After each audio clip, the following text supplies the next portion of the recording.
Donald Trump نے بھارت کے ساتھ تو بہت ان کے اوپر 25% ٹیرف بھی ان کے اوپر لگا دیا ہے، پابندیاں بھی لگانے جا رہے ہیں. وہ 7 کمپنیز ایسی ہیں جو کہ ایران سے اور رشیا سے تیل لیتی ہیں، ان کے اوپر پابندی. لیکن دوسری طرف پاکستان کے ساتھ معاہدہ طے پا گیا ہے اور وہ بڑا بائیلیٹرل معاہدہ، بائیلیٹرل تجارت ہوگی، پھر اس میں انویسٹمنٹ آئے گی، انویسٹرز آئیں گے، اس کے ساتھ ساتھ آپ اپنی جو مارکیٹس ہیں اس تک رسائی دیں گے دونوں ایک دوسرے. تو یہ بہت بڑی اچیومنٹ ہے پاکستان کے لیے. میں تو یہی سن کے اتنی خوش ہوں کہ جی چوتھے بڑے دنیا کے ریزروز آئل کے ہمارے پاس ہیں ماشاءاللہ. اور وہی بات ہے کہ لیکن جو ریزروز ہیں اس کو پھر خام تیل کا سارا اس کو پروسیس کرنا، یہ کرنا ایک لمبا ایک مہنگا کام ہے، جس میں امریکہ کے ساتھ کولیبوریشن کے بعد مجھے لگ رہا ہے کہ بڑی خوشحالی آنے والی ہے. اور ہمیں بڑا دیکھ بھال کے چلنا ہوگا کہ بہت سے جو ممالک ہیں وہ اس سے متاثر بھی ہو رہے ہیں کہ بھئی آپ ہم سے را مٹیریل وغیرہ لے لیتے ہیں اور وہاں پہ مائننگ کرتے ہیں ساری چیزیں، لیکن ہمیں وہ مل نہیں رہا اس کا.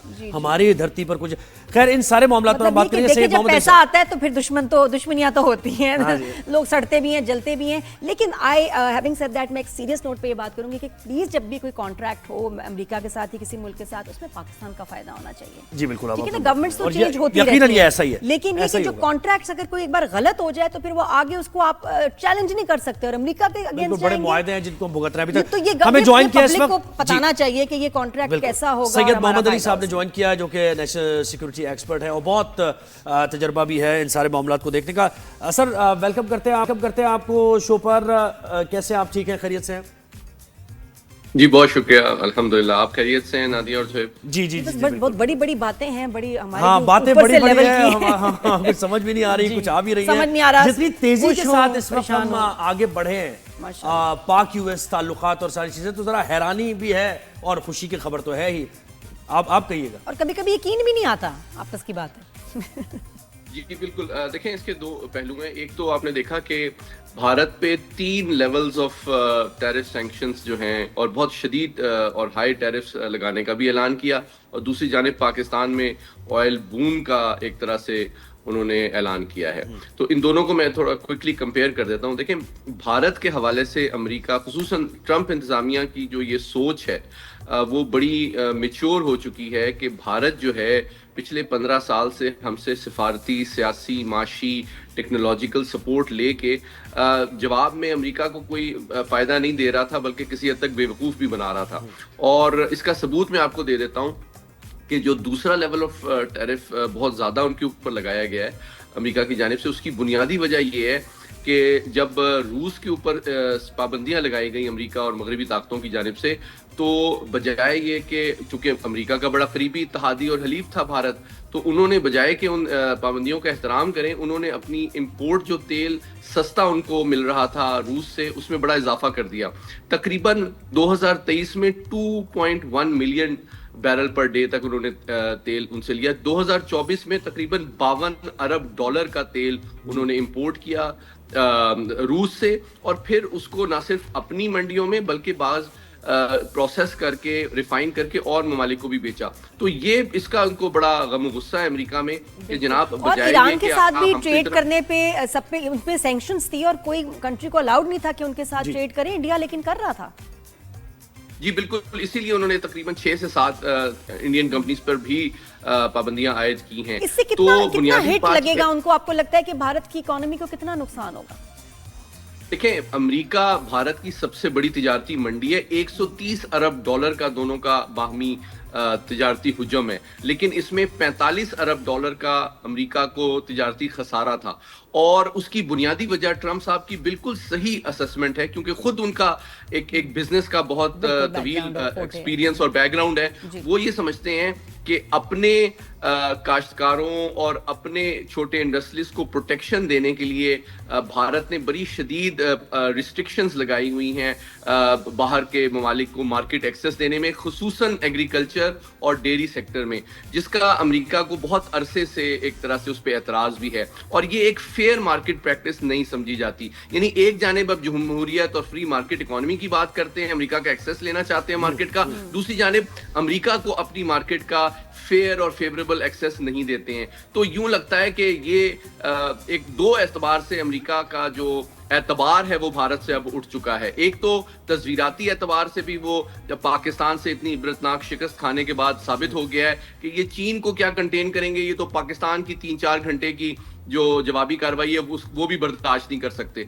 और दूसरी जानिब ये कि ये तिजारती और माशी मामलात में भी हमें बेवकूफ़ बनाने की कोशिश कर रहे हैं। तो ये अब मैं समझता हूँ एक जनूबी एशिया के हवाले से अमेरिका की पॉलिसी में बड़ी मुस्बत तब्दीली आ रही है। पाकिस्तान का जो मुस्बत जिम्मेदाराना रोल है उसको वो एतराफ़ भी कर रहे हैं जी। और साथ ही साथ जो अभी ऑयल बूम की बात हो रही है, ये एक बहुत बड़ी बात है। पाकिस्तान के, आपको याद है साबिक जो वजीर आजम थे काकड़ साहब, उन्होंने भी कहा था कि पाकिस्तान में तकरीबन $8 ट्रिलियन के ऐसे कुदरती वसाइल मौजूद हैं जिसको हमें अपने अवाम की खुशहाली और तरक्की में कन्वर्ट करने की जरूरत है। तो अगर अमेरिकी सदर ये चाहते हैं, और उन्होंने कहा भी है कि कुछ जदीद तरीन अमेरिकी कंपनियों के ताउन से हम इन वसाइल से इस्तेफादा करने में कामयाब होते हैं, हमारी एक्सपोर्ट्स भी बढ़ती हैं, तो हमारे म्यार जिंदगी में बड़ा मुस्बत तब्दीली यकीनन आ सकती है। जी, ये तो बड़ी अच्छी बात है, खुशाइंद बात है। लेकिन सर हमें थोड़ा सा वॉचफुल भी रहना पड़ेगा ना, क्योंकि देखिए आपने देखा होगा अफ्रीका में जो मूवमेंट चल रही है और बर्किना फैसो के जो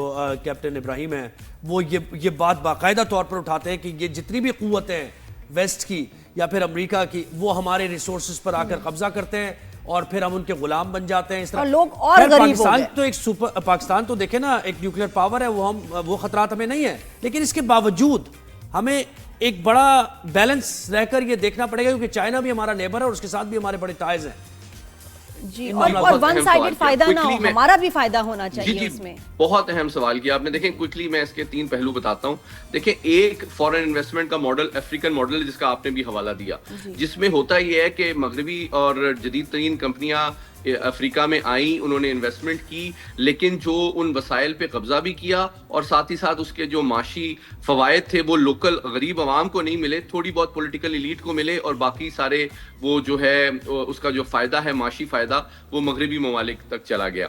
दूसरा मॉडल अरब ममालिक का मॉडल है। देखें, अरब ममालिक ने भी पिछले 60-70 साल में जो तरक्की की है, वहां भी फॉरेन इन्वेस्टमेंट आई, वहां भी टेक्नोलॉजी नहीं थी, लेकिन उन्होंने अफ्रीका के मुकाबले में ज्यादा मोहतात सफारतकारी और नेगोशिएशंस का मुजाहरा किया, और उन्होंने देखें कि जो अपने कुदरती वसाइल थे खुसूसन तेल और गैस, उसको एक्सपोर्ट भी किया, फॉरेन इन्वेस्टमेंट को भी वेलकम किया, लेकिन उनके लोगों के, आप खुद भी आप रही हैं मिडिल ईस्ट में नादिया, आप जानती हैं कि लोगों के म्यार जिंदगी में एक बहुत नुमाया तब्दीली आई है, और तो ये दूसरा मॉडल है। लेकिन अली उसमें आप मुझे बताएं ना, माइनिंग में और रिफाइनिंग ऑफ ऑयल के प्रोसेस में ये अपना कंट्रोल अपने पास होना चाहिए ना, और अपने प्रोजेक्ट्स होने चाहिए। आप हेल्प तो थोड़ा बहुत ले लें, लेकिन अगर वो कंप्लीट ही सारी इन्वेस्टमेंट चीजें उनकी होंगी तो अपर हैंड हो जाता है ना।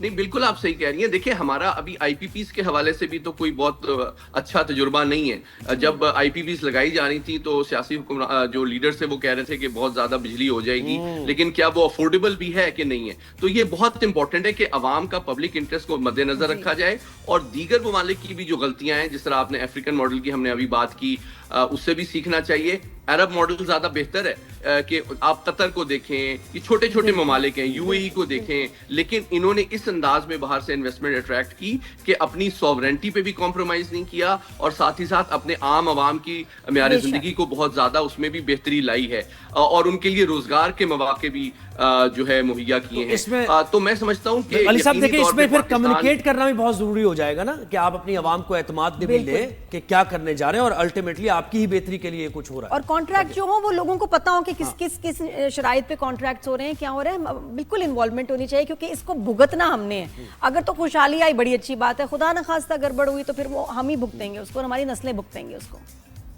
जी बिल्कुल, देखिए इसमें मैं आपसे मुकम्मल अग्री करता हूं कि इसमें ट्रांसपेरेंट प्रोसेस होना चाहिए। दूसरी बात यह है कि फेयर प्रोसेस होना चाहिए, उसमें डोमेस्टिक जो हमारी इंडस्ट्री है उसके लिए भी एक फेयर लेवल प्लेइंग फील्ड हो। ये ना हो कि फॉरेन इन्वेस्टमेंट को अट्रैक्ट करने के चक्कर में हम डोमेस्टिक इंडस्ट्री के मफाद को बिल्कुल इग्नोर कर दें।